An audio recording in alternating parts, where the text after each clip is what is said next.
না। আপনারা জানেন যে একটা হিরো নাকি আমার সাথে কাজই করবে না, কাজ করবেই না। আসসালামু আলাইকুম বন্ধুরা, আজকের ভিডিওতে আমরা কথা বলবো ঢাকাই সিনেমার আলোচিত সবচেয়ে জুটি, যেটা সবসময় বিতর্কের মধ্যে দিয়ে যায়। শ্বশুরবাড়িতে সাকিবের সাথে ইফতার, কি বললেন এবার অপু বিশ্বাস। সাকিব খান এবং অপু বিশ্বাসকে নিয়ে শ্বশুরবাড়িতে একসাথে ইফতার। হ্যাঁ, ও বিশ্বাস থাকলে কাজ করবো না। পরে উনি আবার ফোন করে আমাকে বলতেছিল, আমি জাস্ট অবাক এই নিউজগুলো কে করে। ঠিকই শুনছেন, কিন্তু প্রশ্ন হচ্ছে এই ইফতার কি শুধু সৌজন্য সাক্ষাৎ, নাকি আবার শুরু হচ্ছে নতুন কোনো সংসারের গল্প? ভিডিওটি শেষ পর্যন্ত দেখুন, কারণ শেষের অংশে রয়েছে সবচেয়ে বড় চমক। সূত্র বলেছে রমজানের এক সন্ধ্যায় শ্বশুর বাড়িতে উপস্থিত ছিলেন সাকিব খান। পরিবারের সদস্যদের সাথে একসাথে ইফতার করেন তিনি। সোশ্যাল মিডিয়ায় কয়েকটা ছবি ও ভিডিও ক্লিপ ছড়িয়ে পড়তে শুরু হয় তোলপাড়। নেটিজেনদের প্রশ্ন, তাহলে কি সব ভুল বোঝাবুঝির অবসান? অনেকে আবার বলছেন সন্তানের ভবিষ্যতের কথা ভেবেই কি আবার কাছাকাছি আসছেন তারা। বড় বাপের একজন অভিনেতা, এটার পেছনে ওনার স্বচ্ছতা, সহযোগিতা এবং সরলতার যথেষ্ট করে। এই ঘটনার পর অবশেষে মুখ খুললেন অপু বিশ্বাস। একটি সাক্ষাৎকারে তিনি বলেন, ইফতার তো একটি পারিবারিক বিষয়, সেখানে ভুল বোঝাবুঝি কিছুই নেই। আমরা সন্তানের বাবা মা, সেই জায়গা থেকে সম্মান বজায় রেখেই সবকিছু করা হয়েছে। তার এই বক্তব্য নতুন করে জল্পনা শুরু করেছে।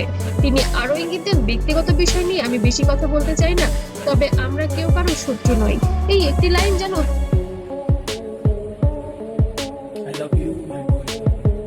হাজারো প্রশ্নের জন্ম দিয়েছে। নেটিজেনদের প্রতিক্রিয়া যেন এবার ইতিবাচক নেতিবাচক দুরকমই আছে। সোশ্যাল মিডিয়ায় দুই ভাগে বিভক্ত হয়েছে ভক্তরা। এক পক্ষ বলছে সংসার ভাঙা সহজ, কিন্তু জোড়া লাগানো কঠিন, যদি আবার এখন সেটাই ভালো। অন্য পক্ষ বলছে এটা শুধু সন্তানের জন্য সৌজন্য সম্পর্ক, এর থেকে আর বেশি কিছু নয়। ভিডিওর কমেন্ট সেকশনে ঝড়। এইরকম প্রপোজালটা পাঠানো হলো যে আপু আপনি আমাদের সাথে যুক্ত হবেন, ফেসবুক আপডেট হবেন। বুবলি কোথায়, আবার কি ফিরছে পুরনো প্রেম? এমনই কিছু বিশ্লেষণ করছেন ভক্ত শ্রোতা এবং দর্শকরা। দেখুন, ইফতার একটি পবিত্র সময়, এই সময় পারিবারিক সম্পর্কের গুরুত্ব অনেক বেশি। সাকিব যদি শ্বশুর বাড়ি গিয়ে ইফতার করেন, তাহলে এটা অনন্ত বোঝায় সম্পর্ক পুরোপুরি তিক্ত নয়। অপু যে ভাষায় কথা বলছেন তাতে স্পষ্ট তিনি কোনো আর আপনারা জানেন এর আগে বুবলির সাথে হয়তো অপুর একটা ক্ল্যাশ হয়েছে। বিতর্ক চান না, বরং সম্মানজনক দূরত্ব বজায় রেখে সম্পর্ক টিকিয়ে রাখতে চান।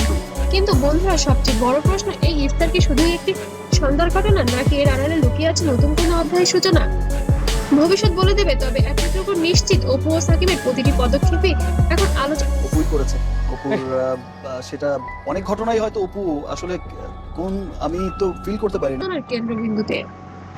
আপনার কি মনে হয়, এটা কি শুধুই সৌজন্য, নাকি সত্যি ফিরছে পুরনো সম্পর্কে?